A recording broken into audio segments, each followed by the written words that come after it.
It's time for another army review from the Armies of the Lord of the Rings.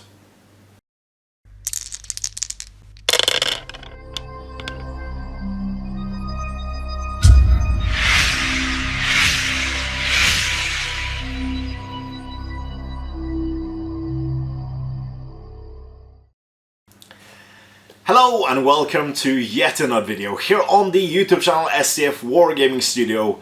My name is Andreas Norwegian Viking and this is my review from the Armies of the Lord of the Rings. It's Rivendell. So this is another beefy one. Should just go right through it? But first of all, this list has been two lists made into one. So originally it was known as the Eregion and Rivendell army list from the Free People sourcebook for the Lord of the Rings. But in the Hobbit you had Elrond's household. So those two lists have now been included into each other. There is one. Is there one model that may not be part of this list anymore? No, I don't think so. Right, never mind me.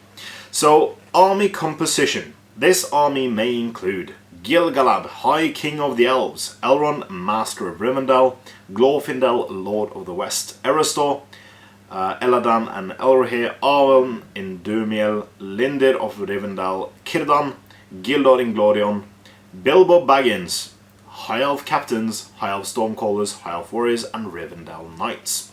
So yeah, there are a few omissions. Well, there are one omission, which is Elrond. Well, two actually. There are two Elrond profiles which has been merged into the Master of Rivendell, which I will take as just Elrond, the old one. So I'll compare him to the oldest profile of Elrond.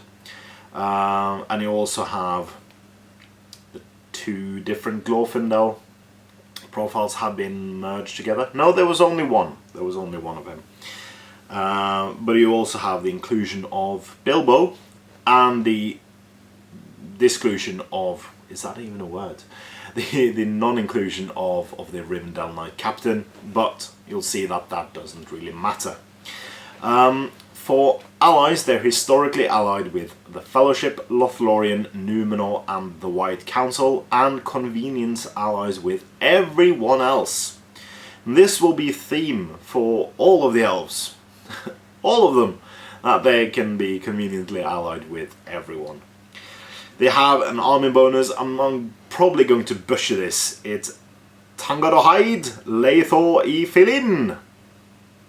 Probably said that way worse than it should go, but yeah, it's the words that Elrond utters at the very start of the prequel scene in the Fellowship of the Ring movie, where he just fires all the arrows. Well, he doesn't fire them, everyone else fires arrows.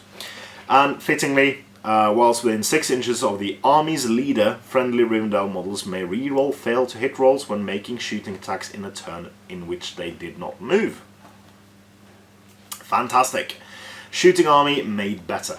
I think that is pretty wonderful. Alright, so let's start off with the heroes. And the first hero is, of course, Gil-galad, High King of the Elves. He is Elf, Rivendell infantry hero and hero of legend. He's been a character not many people have taken in armies of this army before, but I think now he's a beast, and we'll find out. So he's gonna buy 6 goblins with equipment worth of points, and his stat line hasn't changed, so it's still move 6, fight 9, 3+ shoot, strength 4, defense 7. 3 attacks, 3 wounds, 7 courage, 3 might, 3 will, 1 fate. And there's a caveat: if your force contains Gil-galad and either Arwen, Elladan Elrohir, Lindir or Bilbo, then it will automatically lose its armor bonus. Additionally, the force will automatically be in possible allies with every other army list, regardless of the alliance would normally be. So obviously Elladan Elrohir wasn't born at this point when he was still alive. Arwen wasn't as well. Bilbo was not born for another 2,400 years? Yeah, something like that. And Lindir as well is a young elf. So I do think this is good. He carries heavy armor and Aeglos. Aeglos is an elven made spear. Additionally, Gil-galad may add +1 to all of his wound rolls when making strikes with Aeglos. His heroic actions are Heroic Resolve, Strike, Strength, Defense and Challenge. He's got options for Horse and Shield, but no longer Armored Horse. No longer Armored Horse, which was an FAQ addition. If your army includes Gil-galad, High King of the Elves, then you may upgrade any number of High Elf warriors in his warband to become Kingsguard for the cost of a point per model. Kingsguard have a fight value of 6 rather than 5. He's got the Blood and Glory special rule, which means if he kills a hero, he regains a point of might. Absolutely fantastic.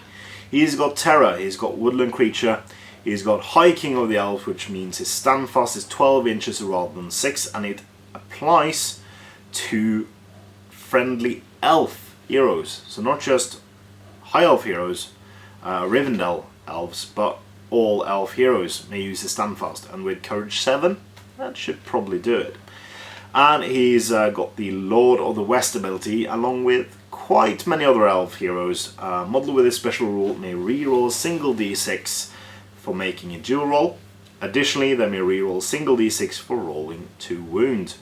So imagine Gil-galad on an armoured horse, barreling down upon you, charging with Aeglos, getting a +1 bonus to wound, getting 4 attacks on the charge, and can reroll using as a banner. If you have a banner in there, you can have 2 rolls, making him essentially 6 attacks for the purposes of winning the combat, making him most likely rolling a 6 and winning the combat with 5/9 should be pretty good. And he can reroll reroll 2 wounds. So if you normally would need like 5s and gets +1, that goes down to 4. And there's other cool stuff that can boost him as well. So I really like this. I really like the addition that they've done to Gil-galad, and I think is a much more safe inclusion in armies, although he does only have 1 point of fate, which can harm him, but then again, he's beefy. He is so beefy. So next up we come to Elrond, and Elrond has been a tricky hero because he has had, I would like to say, 4 profiles? Yeah, I think there are 4 profiles for him. Have been 4 profiles. 3 for the Lord of the Rings. Well, 2 for the Lord of the Rings. And 2 for the Hobbit. But yeah, I do think that they have done it this time. I think they cracked the code, making, combining so far 3 of his profiles into 1, maybe even 4. What do I know what they're going to do with the White Council version of him. But he's gone, so I'm basing this on Elrond, the old Elrond profile. It's not the Master of Rivendell, or not the Household one, but I'm basing this on the old one. So he's gone up by 2 goblins worth of points with equipment. He's Elf Rivendell, Infantry Hero, Hero of Legend.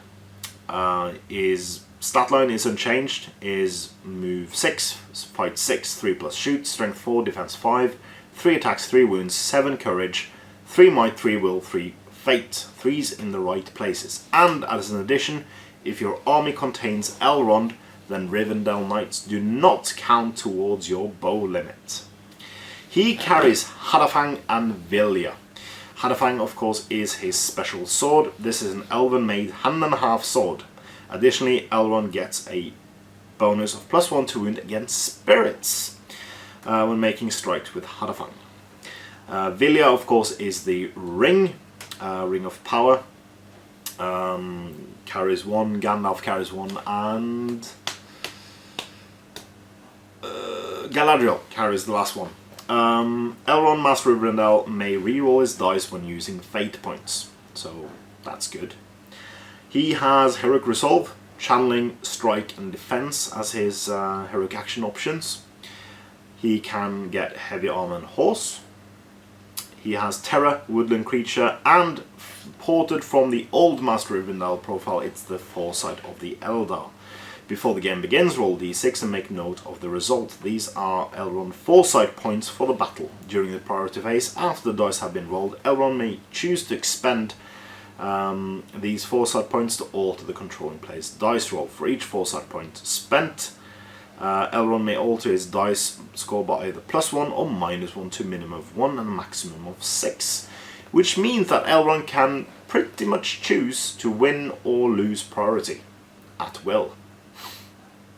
He's got Lord of the West, so he's got the same ability as Gil-galad, which means he's got his own personal banner in addition to reroll to wound, which actually makes him a beast against like stuff for instance like the Balrog and Sauron and ring rates and cool spirit monsters that he can just and cut up. Well, the Balrog would take a few turns, but yeah, you know what I mean. He has access to magical powers as well, so some of the Elrond profile didn't have access to magical powers, now he does. So he's got the Wrath of Brunnen on 4+ and Renew on a 3+. So I really like this, and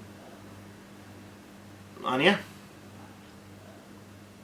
it's really cool. I think they cracked the nut of how to include every single profile for Elrond into one, and you can now choose to go with armor or not. It's basically up to you. I think it's good.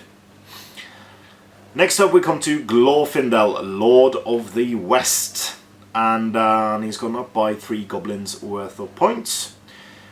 He is unchanged in stat line, so he's got 6 moves, 7 fight, 3+ shoot, strength 4, defense 5, 3 attacks, 3 wounds, and 7 courage. He's got 3 might, will, and fate, so 3's in right places, and he carries an elven mage hand and a half sword. He's got Heroic Resolve, Strike, Strength, and Challenge as his options, and Armor of Gondolin and Asphaloth. So the armor is now 5 points more expensive. Oh, I said points again. Goblin worth of points again. But it has an extra ability. So additionally, whilst wearing this Armor of Gondolin, it is heavy armor, so he's going up to defense 7 with that. Monsters may not target Glorfindel with brutal power attacks. Sauron, here I come. And Asphaloth is a horse with a move value of 12 rather than 10. Additionally, while riding Asphaloth, the rider gains the Fleetfoot special rule. He's got a slew of abilities, which is Expert Rider, Horse Lord, Terror, Woodland Creature, Lord of the West, which I've explained earlier, and Unbending Resolve. Glorfindel always counts as having had the Fortify Spirit magically cast upon him. This is always in effect, even if its will is reduced to 0. Perfect. So this is a combat monster. Well, the last 3 have been as well. But yeah, I really think that you could take an all elven hero army and really benefit from this. So next up on our list is Erestor. So Erestor has gone up by the cost of a goblin with a weapon. So we have Elf Rivendell, Infantry Hero and Hero of Fortitude. And he, of course, Erestor, was crowned the Middle-earth Deadliest Hero on the Games Workshop webpage, on the community page there. But has he changed? Well, he has. Somewhat. So his move 6, fight 6, 3+ shoot, strength 4, defense 7, 2 attacks, 2 wounds, 6 courage, 2 might, so he's gained a point of might, 2 will, so he gained a point of will, but -1 fate, so he's down to 2 fate, so 2 all the way around. He has heavy armor and carries Noldorin daggers. These are Elven made daggers. Erestor may use this as throwing weapons. Erestor may reroll fail to wound rolls when throwing his daggers or when making strikes with them. So a bit of a clarification regarding the Moldrin daggers in this version of the rules, and that's good. He can do Heroic Strike as his optional heroic action, and he has Terror and Woodland Creature. So is Erestor still good? Yes, I think he's a very good hero. He's gained might but lost fate. I think if you do a cheeky Elven alliance, I think fate will not be an issue. And he is nasty in combat.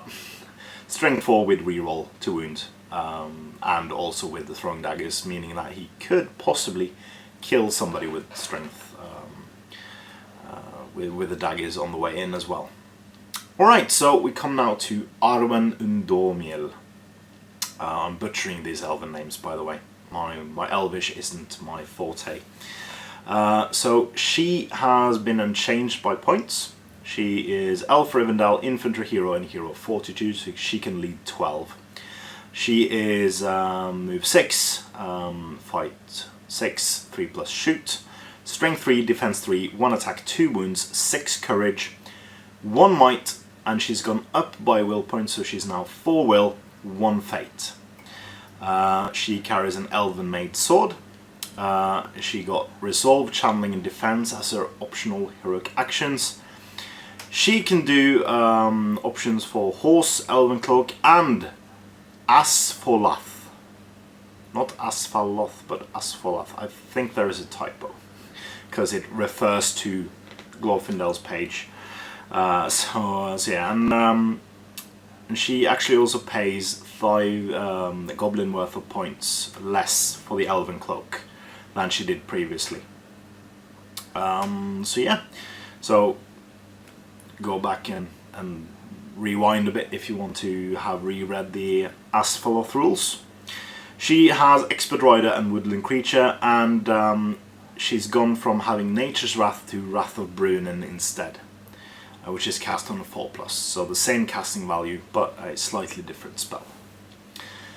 We come now to her brothers Elladan and Elrohir. Elf Rivendell, Infantry Hero and Heroes of Fortitude. You pick one to be the leader, and the other one will be an independent character in his warband. They have gone up by 4 Morrigoblins with equipment worth of points. I do think they were underpriced before. I do think this is more fair points cost for them. So they are move 6, fight 6, 3+ shoot, strength 4, defense 5, 2 attacks, 2 wounds, 6 courage, 3 might, 2 will, and 2 fate each. They carry armor and 2 elven made swords. They can do heroic strike, and you can purchase horses, elf bows, elven cloaks, and heavy armor for them. So they can become defense 6. And also I think elven cloaks have halved in price for them as well, the same as Arwen. Woodland creature, twin elven blades, so this is the same rule as they had before. Whilst fighting on foot, Elladan and Elrohir may choose to fight in one of 3 ways.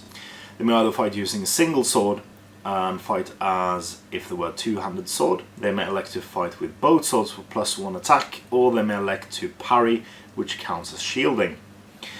And they have the unbreakable bond rule. Should one brother be killed, the surviving brother would immediately increase their fight by 1 and decrease their defense by 1. The surviving brother will automatically pass all courage tests they are forced to make and must do everything they can to charge the model that killed their brother as quickly as possible. Once, did I say fight? I meant strength. Strength, increase their strength by 1 and defense by 1. Once the model is killed, the surviving brother must move as fast as possible toward the closest enemy model for the remainder of the game, charging if able. Additionally, if the model that killed the brother is a hero model, the first time the surviving brother is in combat with the brother's killer, he must declare a heroic challenge targeting that hero without spending might. This may be done even if the hero is of lower heroic tier than the surviving brother. I think this is really cool. It adds in the new heroic actions, even one they don't have access to, and then also makes it a bit more cool. I didn't think losing in defense and going up by 1 strength and must charge, that's fine, but having the additional thing that they must engage heroic challenge as well is really cool. It adds something to the characters. So we come now to Lindir of Rivendell, gone up by goblin with equipment worth of points, and it was previously of course in Elrond's household in The Hobbit. He's move 6, fight 5, 3+ shoot, strength 4, defense 4, 1 attack, 2 wounds, and 6 courage, 1 might. So he's gone down by 2, I believe. 3 will and 1 fate. Carries an elven made sword. Has options for heavy armor and horse. No model for that available currently. He has woodland creature. And his rules have changed a bit. So the first one is Song of Elbereth. All friendly Rivendell models within 6 inches of Lindir gain resistant to magic special rule. Now this used to be before Lindir moved. Every single model within 6 gained the resistant to magic special rule, and that could be a bit fiddly because you had to put down tokens or remember who was within. Now it's just active ability, so as long as Lindir can do something, they get the resistant to magic special rule. In addition, he has Wise Counsel, which has changed a bit as well. If Lindir is within 6 inches of Elrond, then Elrond may expend a single point to will each turn without reducing his own store, even if you have none remaining. This used to be 3 inches, I believe.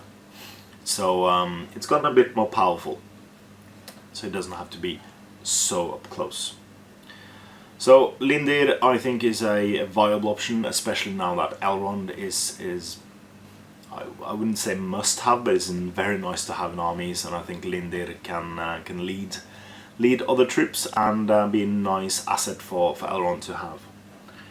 I would recommend putting heavy armor on him at least, and possibly give him a horse to make him keep up with Elrond to get that 6-inch bubble resistant to magic as well as a 6-inch 3-point to will. When it comes to Cirdan, he's gone up by 2 goblins worth of points.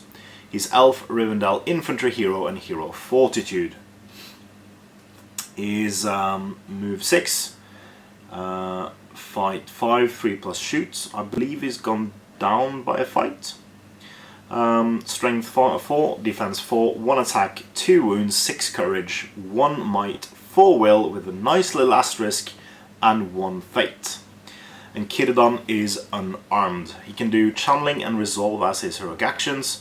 He's resistant to magic, terror, woodland creature, and he's got the new ability, which is the Shipwright's Power. Cirdan may spend a single point of will each turn without reducing his own store of will. Very, very nice. Which basically means he can 2 dice for 4 turns. So he's got access to the same spells he did before, so Aura of Command, Blinding Light, and Aura's Dismay, cast on 2+, 2+, and 5+ respectively. But he has now got Enchanted Blades with a range of 6 and cast on 4+, which is devastating to give to Elrond or Gil-galad or Glorfindel or any of the other combat heroes. Just give them that and they'll gain +1 to wound for the remainder of that turn, which is absolutely awesome. So I foresee if you're not meeting a shooting heavy army, I foresee you holding back a bit and putting up Blinding Light channeled first, and then doing an Aura of Command, then do an Aura of Dismay, using 2 dice every time, or 1 dice maybe, 2 dice for the Blinding Light, and then 1 dicing Aura of Command and Aura of Dismay until you get it, and then do Enchanted Blades with 2 dice when you get into combat, because that's very, very cool upkeep to get all these spells out, and yeah, and then once you only have 1 will left, leave that one, and then just use the free one each turn. I think that's really, really good. Next up we come to Gildor Inglorion, which has gone down by 2 goblins worth of points. Same stat lines, move 8, fight 6, 3 plus shoot, 4 strength, 4 defense, 2 attacks, 2 wounds, 6 courage, 1 might, 4 will, 1 fate. Carries Elven Made Sword and Elven Cloak. Got access to Channeling, Resolve, March and Defense as his heroic actions. And in keeping with the theme, he's got, if your army includes Gildor and Glorion, you may include Wood Elf warriors from the Lothlorien army list, see page 88, in his warband as if they were part of his army list. These Wood Elf warriors must be upgraded to be Noldorin Exiles at the cost of point per model. Noldorin Exiles have a move 8 inches. In addition, he has Terra, Woodland Creature and Immobilize Magical Power on a 3+. So, I really like Gildor.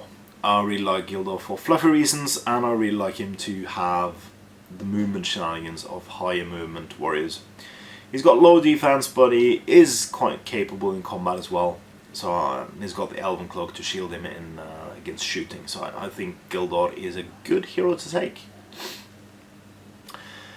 High Elf Captains. So this is a merged profile with the Rivendell Knight Captains as well.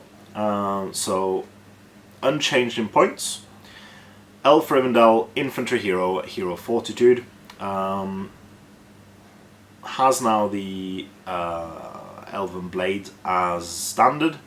Wears heavy armor, has access to Heroic March as every captain does, has access to Horse, Elf Bow, Lance option now, and Shield, and also has got an Expert Rider and has Woodland Creature. So it is basically the Rivendell Knight Captain as well as the High Elf Captain all boiled into one nice profile, which I really like. I think it would be bad if both heroes would be in the list, because both could take horses before, but one couldn't have a lance, stuff like that, one wouldn't have Expert Rider. I believe it's better to have just everything in one. And the final hero is the Elf, High Elf Stormcaller. Unchanged in points, is Elf Rivendell Infantry Hero and Minor Hero, so you can only lead 6. But I think that's good for a caster. Is move 6, fight 5, 3 plus shoot, strength 3, defense 4, 1 attack, 2 wounds, 5 courage, 1 might, 3 will, 1 fate. It carries armor, Elven Made Sword and Staff, has access to Channeling, of course, and Woodland Creature. So far nothing's changed. But it still has the Powers of Nature ability, so if when casting a test is made, the Stormcaller rolls a natural 6 on 1 or more dice, then the will points, so not just 1, spent in casting the magical power are returned to the Stormcaller's will store upon completion of the effects of the magical power. And this ties into it having Call Winds, which is now 3+ instead of 2+ to cast, and also Strength and Will, which is fantastic to give extra will to other heroes. And you can do this in several ways. You can try to get that natural 6 using 3 dice every time, but that could be a trick that doesn't work that much. Because if you don't roll that natural 6, you then get nothing back, but it's a 50-50 if you roll 3 dice. It should be a 50-50 that you get, well, those better at maths than me, but it's 1 in 6 how to get a 6, and then if you roll 3 dice, that should be 1 in 2, which should be 50%, but yeah. Somebody will probably correct me on this. But yeah, it could be a cool thing to try to use all 3 dice every turn, try to roll the 6, or you could be more sparingly. I think both ways are viable. One is more edgy than the other, but it can be really beneficial if you do it that way as well. So we now come to the Warriors of Rivendell. High Elf Warriors, unchanged in points. Elf, Rivendell, Infantry and Warrior. Unchanged stat line, so it's still fight 6, move 6, sorry, fight 5, 3 plus shoot, strength 3, defense 5, 1 attack, 1 wound, 5 courage. It now carries heavy armor and elven made hand and a half sword, so it has the elven blade included in its profile, basically saving you a point. Warhorn option has been added, as well as being in line with every other Warhorn in the entire book series now, so it costs a third more. You have the banner, elf bow, shield and spear options, and it has of course woodland creatures since it's an elf. And lastly we have the Rivendell Knights.